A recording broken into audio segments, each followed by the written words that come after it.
JD Vance, who is the presumptive successor to Donald Trump come 2028, seeing some major improvements in terms of approval rating. JD Vance was asked if he's planning on running for president in 2028, and I really liked his response. Here it is. You're one of the youngest vice presidents that we've ever seen in the history of our country. Are you expecting to run for president in 3.5 years? Oh, Maria, you're the first person who's asked me that. And I'd say that we've not thought a lot about politics in the last 6 months. We've thought about getting the American people's business done.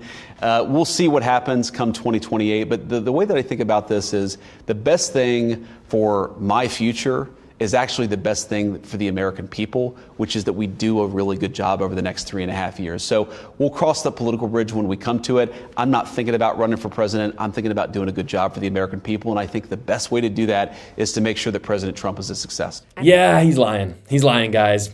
He's thought about this. I promise he has. And Trump has definitely, talked to JD Vance and told him that he's prepping him for the White House in 2028, because not only does Donald Trump want to continue his legacy through someone else as awesome as JD Vance, but of course JD Vance would be dumb to look at what he's doing right now and not think to himself, well, I could be president. And I think JD is actually a pretty humble guy. I don't think he's the kind of guy who thinks he deserves it or he's entitled to it, but he knows. He knows he's probably going to be the Republican nominee in 2028, and he probably should be, if we're being honest, even though I've talked about on my show before how I would love Ron DeSantis to be in there. I think there's some other good choices as well, but I think at the end of the day, it's going to be JD Vance. I think he'd be crazy if he hadn't thought about it. So, and he really should think about it at this point too, because his answer is really great for two reasons.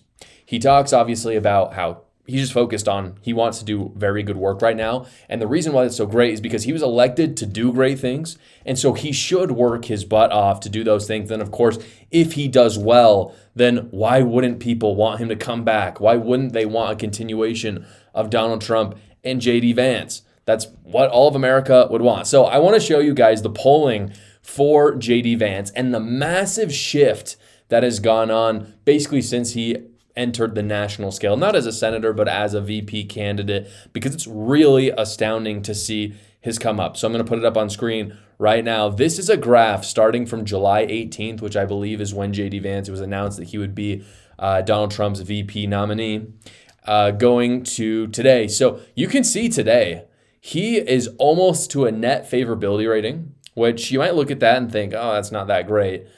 And you look too, and his favorability is only 39%. That's not fantastic. But you have to look at, if you add up those numbers, the favorability and the unfavorability, it only adds up to about 80%. And what that means, and this might seem kind of crazy to those of you who, are into politics. I'm obviously into politics.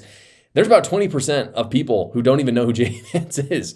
So when they polled them, they're like, do you have a favorable or an unfavorable opinion of JD Vance? And they were like, I don't really know who that is. I don't have an opinion at all, which is crazy again. But the longer he's VP, this is my opinion, I think the longer he is VP, the more people will love him. Obviously, people will find out more about him and they'll love him. Very different from Kamala Harris, for instance, where if you looked at Kamala Harris's favorability ratings, it was fairly high at the beginning, but then it went down lower and lower and lower as we found out more things about her.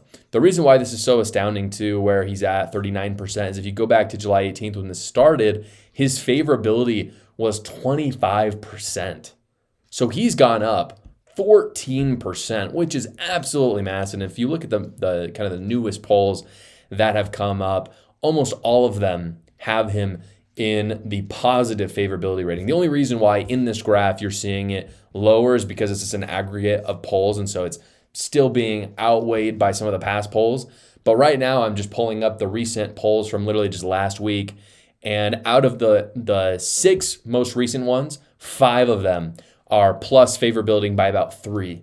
So he's got a plus by about 3%. That's very good. That's not quite as good as Donald Trump's right now, depending on the polls you look at, but it's very close and it's very good. And as I talked about, I think it's going to go up. And the reason why is because he's authentic, he's normal, he's a hard worker, and he's going to do great things, and he's already doing fantastic things as VP to Donald Trump. You know what else is a great thing? Getting your personal taxes out of the way with my sponsor, Quick Tax America. Quick Tax America is a non-woke company, guys, that hates the IRS as much as you do. And so they get you the best return that you can possibly get. And it's only $69 for all federal tax returns. It's a completely transparent price because it's their only price, no matter how complicated your taxes are. What's more, guys, they do all the work. No more online services. You know who I'm talking about. There's a big guy out there where you go on, you spend 4 hours doing all your taxes, and then you end up spending hundreds of dollars with them to do it. Again, it's only $69 for all federal tax returns. They do all the work. You simply upload a few files that you have, answer some questions, and schedule a 15-minute finish your return call with a tax professional. They do all the rest. So go check them out at quicktaxamerica.com once you get those tax documents, or you can go to the link in the description below. Joy Villa, a famous artist. She was at the Grammys and was asked about the mass deportations since she's a Latina, and I don't think the reporter got the response that they were looking for. I think the ones that should be deported are being deported. To be honest, I'm a Latina. My family came from this country to this country legally, and I love to see human traffickers deported. I don't want to see them here. I want us to be free for all colors, for all people. Like, that's what makes America great again. So we can create, so we can live. Like, as an artist, as a musician, I want to be able to walk at night and not think that I'm going to get killed by an illegal alien. And so those are the people getting deported, and those are the people that should get deported. Beast mode. I have tried explaining this to so many of my liberal friends.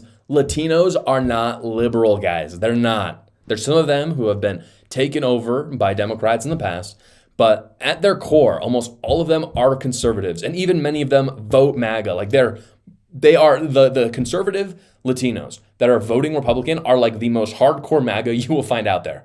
Seriously, find a video like that of other people. No one will talk more adamantly about deportations than she just did, and she's a Latina, because she gets it. Because think about how offensive it would be for her, whether it's her parents, her grandparents, or even years before that, for them to put all the work in, to the time to come here legally, to do it right, and then for someone else just to enter illegally and then whine about what's going on in America or whine about being kicked out. I'm not an immigrant, but I think that that would be very offensive to me because of what she maybe has gone through, or her parents. For that reason, she's hardcore MAGA. And I think a lot of Latinos are hardcore MAGA, and I think a lot of them are going to keep being, and it's going to grow into even more Latinos that are going to be hardcore MAGA come the future elections. I want to let you guys know about a deal that I'm running right now for my book, A New Cult. It's up on the bookshelf right now. It's only $9.99 on Amazon, or if you have a Kindle subscription, it's actually free to you. So go check it out. I had a great time writing it. I talk about all the craziness happening in the progressive movement, some of the weird and shady stuff they've done over time. I know you'll enjoy it. So again, go check it out. The link is in the description below. Thank you so much for watching, guys. If you haven't already, go down below, like the video, subscribe to my channel, and watch another video.